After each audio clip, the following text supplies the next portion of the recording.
माध्यमातून हा कार्यक्रम का घेतला होता? स्वतंत्ररित्या आयुष मंत्रालयाकडून हा कार्यक्रम घेतला गेला नसता का? अरे बाबा, हा आयुष मंत्रालयाचाच कार्यक्रम आहे. ह्या संस्था आहेत, याचं फंडिंग वगैरे जे आहे ते आयुष मंत्रालयच त्या ठिकाणी करतं आणि आयुष मंत्रालयसुद्धा याच्यामध्ये इन्व्हॉल्व आहे. पण ही जी संस्था मी सांगितलं की विशेष म्हणजे आपल्यासाठी अभिमानाची अशी आहे की ही जवळपास 1907 साली आपले नाशिकचे जे एक मोठे वैद्य क्षेत्रातले मोठे वैद्य होते, त्र्यंबकेश्वर येथील वैद्य शंकर दादा शास्त्री पदे यांनी ही त्या काळामध्ये स्थापन केलेली संस्था आहे आणि 118 वर्षापासून ती अशा प्रकारचे कार्यक्रम आणि मोठमोठे देशभर आयुर्वेदाचा आयुषचा प्रचार प्रसार करते आणि म्हणून ते दरवर्षी हे कार्यक्रम करतात. मागच्या वर्षी त्यांनी हाच कार्यक्रम देहरादूनला त्या ठिकाणी करण्यात आला होता. यावर्षी आपण महाराष्ट्रामध्ये आपल्या बुलढाण्याला या ठिकाणी तो घेतो. तर याची शिबिरं चालत असतात, त्यांचं सगळं टीम असते. त्यांची आता एवढी टीम मंत्रालयामध्ये नाही भेटू शकत. आमचं काम आहे टेक्निकल आणि फायनान्शियल सपोर्ट आम्ही मंत्रालय त्या ठिकाणी करतो. बाकीचं सगळं काम पाहणं हे सगळं त्यांचे जे कार्यकर्ते आहेत, त्यांचे तिथले पदाधिकारी आहेत, या संघटनेमध्ये काम करणारे लोक आहेत, हे सगळं ते करतात. म्हणून त्यांच्यावरती जबाबदारी दिली. किती लोक येण्याची शक्यता आहे? कार्यक्रमाला हजेर लावण्याची शक्यता? हे बघा, या कार्यक्रमाचं फार मोठं भव्य दिव्य असं आमच्या अपेक्षा आहेत आणि त्याचं प्रकारचं तसं नियोजनसुद्धा आम्ही करतो आहोत. पहिल्या दिवसाचा जो कार्यक्रम राहील उद्घाटनाचा, त्याला कमीत कमी 5,000पेक्षा जास्त लोक हे त्या कार्यक्रमाला असतील आणि जे आपलं एक्झिबिशन आहे की ज्याच्यामध्ये 100पेक्षा जास्त स्टॉल राहणार आहेत, आरोग्य तपासणी राहणार आहे, तर दररोज त्या ठिकाणी 20,000 ते 25,000 लोक त्या प्रदर्शनीला भेट देतील 4 दिवस. अशा प्रकारचं आमचं आदरणीय आपल्या देशाच्या महामहिम राष्ट्रपती द्रौपदी मुर्मूजी शेगाव येथे जे आपलं या ठिकाणी कार्यक्रम होत आहे, तो राष्ट्रीय जो कार्यक्रम होत आहे 25 ते 28 फेब्रुवारी, त्याच्या उद्घाटनाच्या निमित्तानं ते येत आहेत. त्यांच्यासोबत आपले महाराष्ट्र राज्याचे राज्यपाल येत आहेत, मुख्यमंत्री फडणवीस साहेब आणि दोन्ही उपमुख्यमंत्री शिंदे साहेब आणि सुनेत्राताई सुद्धा या कार्यक्रमाला उद्घाटनाच्या कार्यक्रमाला उपस्थित राहणार आहेत आणि आपल्या जिल्ह्यातल्या लोकांना मार्गदर्शन करणार. काय कार्यक्रम आहे?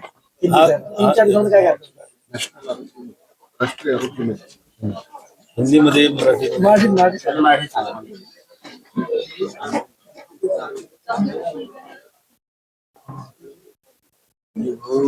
या ठिकाणी हा जो राष्ट्रीय आरोग्य मेळावा हा कार्यक्रम आपल्या शेगावला होत आहे. विशेष म्हणजे आतापर्यंत असे कार्यक्रम विशेष करून आपल्या बुलढाणा जिल्ह्यामध्ये असतील, विदर्भामध्ये असतील किंवा आपल्या परिसरामध्ये झालेले नव्हते आणि असा एक मोठा कार्यक्रम व्हावा. कारण की मी ज्या खात्याचा मंत्री आहे तर त्या माध्यमातून लोकांना सुद्धा माझ्याकडून अपेक्षा होती. कारण की आयुष मंत्रालय नवीन आहे, या नावाच्या बाबतीमध्ये सुद्धा लोकांना अजून पुरेशी माहिती नाही की नेमकं आयुष म्हणजे काय. तर आयुषचा थोडक्यामध्ये मी आपल्याला सांगतो. आयुषचं जे स्पेलिंग आहे AYUSH. ए म्हणजे आयुर्वेदा, वाय म्हणजे योगा नॅचरोपॅथी, यू म्हणजे युनानी, यस म्हणजे सिद्ध आणि एच म्हणजे होमिओपॅथी. तर हे सगळं जे आपल्या ट्रेडिशनल उपचार, पारंपरिक उपचार पद्धती मिळून हे मंत्रालय तयार झालेलं आहे आणि त्याचा एक चांगला कार्यक्रम या ठिकाणी व्हावा. लोकांना सुद्धा पारंपरिक उपचार पद्धतीचं ज्ञान व्हावं म्हणून आपण विशेष करून शेगाव सारख्या या संत गजानन महाराजांच्या वास्तव्यानं पुरीत झालेल्या या संत भूमीमध्ये आपण हा कार्यक्रम. अखिल भारतीय आयुर्वेद महासंघाकडून हा कार्यक्रम का घेतला होता? स्वतंत्ररित्या आयुष मंत्रालयाकडून हा कार्यक्रम घेतला गेला नसता का? अरे बाबा, हा आयुष मंत्रालयाचाच कार्यक्रम आहे. ह्या संस्था आहेत, याचं फंडिंग वगैरे जे आहे ते आयुष मंत्रालय त्या ठिकाणी करतं आणि आयुष मंत्रालय सुद्धा याच्यामध्ये इन्व्हॉल्व आहे. पण ही जी संस्था मी सांगितलं की विशेष म्हणजे आपल्यासाठी अभिमानाची अशी आहे की ही जवळपास 1907 साली आपले नाशिकचे जे एक मोठे वैद्य क्षेत्रातले मोठे वैद्य होते, त्र्यंबकेश्वर येथील वैद्य शंकर दादा शास्त्री पदे यांनी ही त्या काळामध्ये स्थापन केलेली संस्था आहे आणि 118 वर्षापासून ती अशा प्रकारचे कार्यक्रम आणि मोठमोठे देशभर आयुर्वेदाचा आयुषचा प्रचार प्रसार करते आणि म्हणून ते दरवर्षी हे कार्यक्रम करतात. मागच्या वर्षी त्यांनी हाच कार्यक्रम देहरादूनला त्या ठिकाणी करण्यात आला होता. यावर्षी आपण महाराष्ट्रामध्ये आपल्या बुलढाण्याला या ठिकाणी तो घेतो. त्यांची शिबिरं चालत असतात, त्यांचं सगळं टीम असते. त्यांच्या आता एवढी टीम मंत्रालयामध्ये नाही भेटू शकत.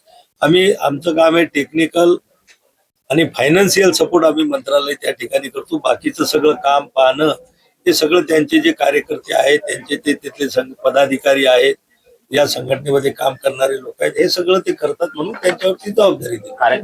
कुठल्या कुठल्या कार्यक्रमाला ते उपस्थिती लावणार आहे? आदरणीय आपल्या देशाच्या महामहिम राष्ट्रपती द्रौपदी मुर्मूजी ह्या शेगाव येथे जे आपलं या ठिकाणी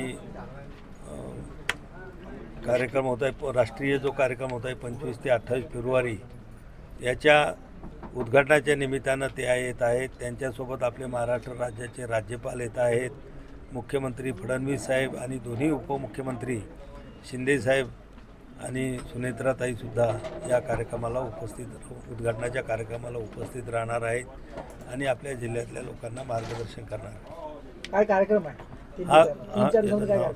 नॅशनल राष्ट्रीय आरोग्य मेळा हिंदीमध्ये मराठीमध्ये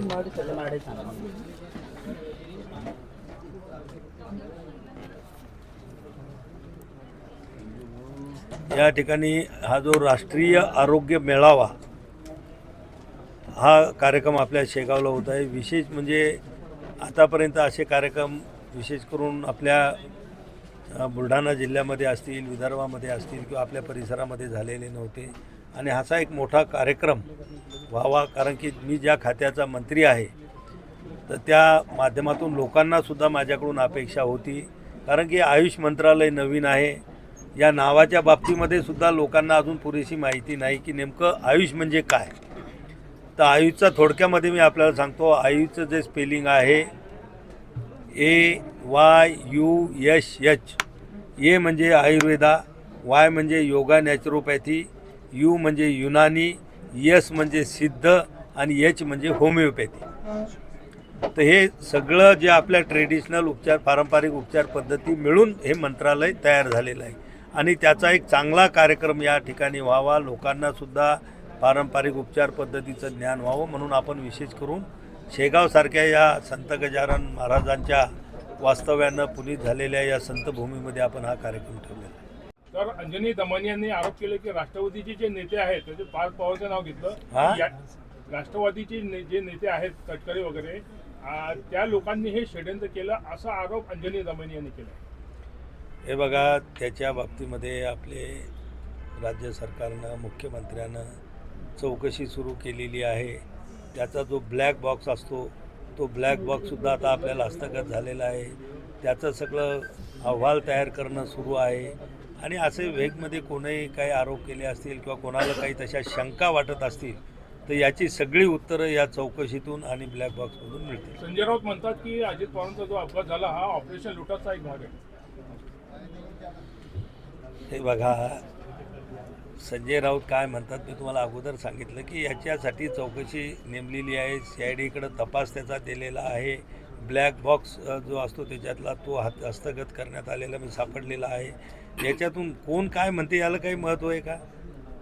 जिभीला काही कोणाचे हाड नसतं, उचलली जीभ टाळूला म्हणतात तसे हे लोक करत राहतात. पण सत्य निश्चितपणानं आपलं सरकार जनतेसमोर आणेल. रोहित पवार म्हणतात त्या माध्यमातून गावापर्यंतच नाही तर प्रत्येक घरामध्ये नळाद्वारे पाणी दिलं जाईल. मुदतीत काम पूर्ण न करणाऱ्या कंत्राटदारावर काही कारवाई का केली जात नाही? काही कारवाई होईल का? नाही, निश्चित तशा प्रकारची जर कोणाची तक्रार असेल त्याची जर केली तर अशी रँडममध्ये काही कारवाई केल्या जात नसते. त्याची चौकशी केल्या जाईल. चौकशीतून जर काही दोष आढळला तर नियमाप्रमाणे कारवाई केली. राष्ट्रपतीचा मुक्काम आहे का? एक दिवस किती नाही, मुक्काम नाही. ते साधारणतः 11ला येथील 3 ते 4 तासाचा त्यांचा कार्यक्रम. गजानन महाराजांचं दर्शन घेणार आहे का राष्ट्रपती? हो, दर्शनाचा त्याच्यामध्ये प्रोग्राम मंत्री महोदय